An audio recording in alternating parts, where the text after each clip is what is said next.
تو آپ الیکشن سے پہلے اتحاد کر لیتے آپس میں، الیکشن بڑے مختلف ہو جاتے.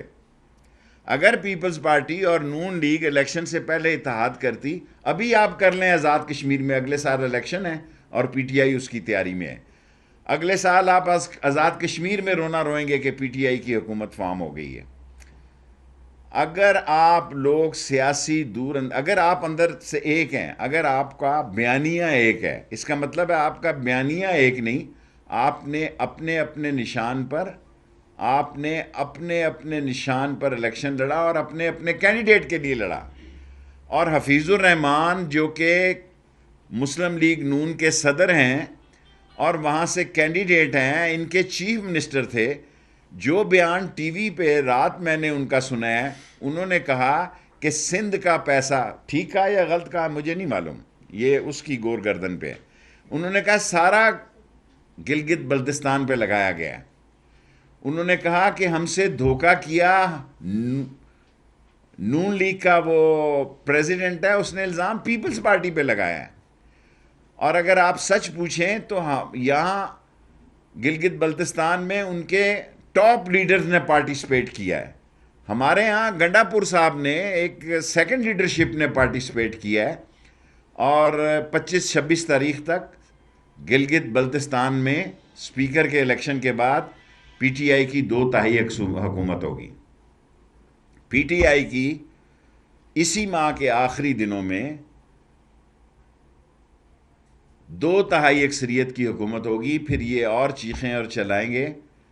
اور پاکستان کی تاریخ میں سمجھتا ہوں کہ کوئی ایسا الیکشن فیئر، اور سب سے بڑی بات یہ ہے کہ چیف الیکشن کمشنر جو گلگت بلتستان کے ہیں، انہوں نے کہا کہ جون سا ڈبہ یہ کھلوانا چاہتا ہے کھلوا لیں. پاکستان میں تو ایسے نہیں ہوتا جی، اگلے دن تو نہیں کھولتا کوئی ڈبہ. انہوں نے کہا جس حلقے میں آپ کہیں ہم ڈبہ کھولنے کے لیے تیار ہیں، اور کوئی حلقہ ایسا نہیں ہے جس میں اگر کوئی حلقہ کھولنا چاہتا ہو تو میں تیار ہوں. باقی پی ڈی ایم نے رات فیصلہ کیا ہے کہ وہ عوام کی جان و مال کی، ان کی صحت کی ان کو کوئی فکر نہیں، تو پھر ٹھیک ہے، لوگ اپنا فیصلہ خود کر لیں. یہ لوگوں کے بچوں کو کووڈ-19 سے نہیں بچانا چاہتے، یہ قوم کو کووڈ-19 سے نہیں بچانا چاہتے. ان کا اپنا بچہ روئے تو ان کا کلیجہ پھٹتا ہے، اور اگر پڑوسی کا بچہ اور سپورٹر کا بچہ روئے تو ان کے سر میں درد ہوتی ہے. یہ لوگوں نے اب خود فیصلہ کرنا ہے. اور مجھے خوف ہے کہ اگر اگلے مہینے تک، دسمبر تک، 30 دسمبر تک یہ کووڈ-19 زیادہ پھیل گیا تو یہ صرف اپوزیشن کا مسئلہ نہیں، حکومت کے لیے بھی بہت بڑا مسئلہ ہوگا. اور میں نے کیبنٹ میں کل پرائم منسٹر صاحب سے ریکویسٹ کی ہے کہ سارے ملک میں مفت ماسک بانٹے جائیں، کیونکہ بعض لوگ ایسے بھی ہیں جو 100-200 روپے کا ماسک نہیں لے سکتے. سو میں نے کل کیبنٹ میں یہ تجویز دی ہے، جو کہ پرائم منسٹر نے بڑی مثبت طریقے سے ایکسیپٹ کی ہے، کہ اس پہ کام کیا جائے کہ ساری قوم کو حکومت ماسک مفت فراہم کرے اور کووڈ-19 پر احتیاط برتی جائے. اب کسی کے سوال ہیں تو میں لینے کے لیے. سر ابھی آپ نے کہا کہ AJK میں بھی ہماری اگلے سال حکومت ہوگی، اسی بات پہ تو پریس کانفرنس کل کیا پیپلز پارٹی نے، انہوں نے کہا ہے کہ تحقیقات کی جائیں کہ شیخ صاحب کو کیسے پہلے پتہ چل جاتا ہے. آپ کے میں تبصرے دیکھتا ہوں، میں نے کہا تھا 2 سیٹیں ہوں گی نون کی، قدرتاً ہی 2 ہو گئی. اور پیپلز پارٹی تو میں نے 5 کہا تھا، وہ 3 ہو گئیں. اور میں اس علاقے کو سمجھتا ہوں. پچھلی الیکشن کمپین میں نے ساری چلائی عمران خان صاحب کے ساتھ، لیکن اس دفعہ میں وزیر تھا، میں نے جانا مناسب نہیں سمجھا.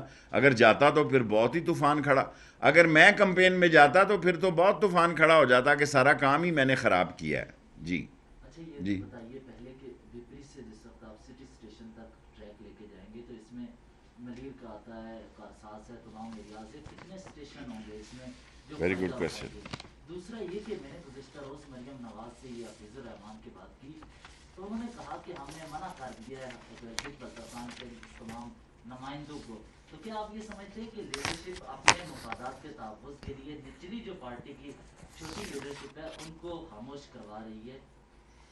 دیکھیں، سیاست اپنا رستہ خود بناتی ہے. بالآخر سیاستدان کو سیاسی لوگوں سے ہی بات چیت کرنے پڑتی ہے. بند گلی میں داخل ہونا کوئی عقل مندی نہیں، اس کے نتیجے خوفناک اور خطرناک بھی نکل سکتے ہیں۔ اور ایک ایسا دنیا میں فضا بن گئی ہے، ایک ایسا سیاسی ماحول بن گیا ہے کہ ہارنے والا مان ہی نہیں رہا۔ دنیا کی بڑی جمہوریتوں میں ہارنے والی پارٹی شکست کو تسلیم نہیں کرتی۔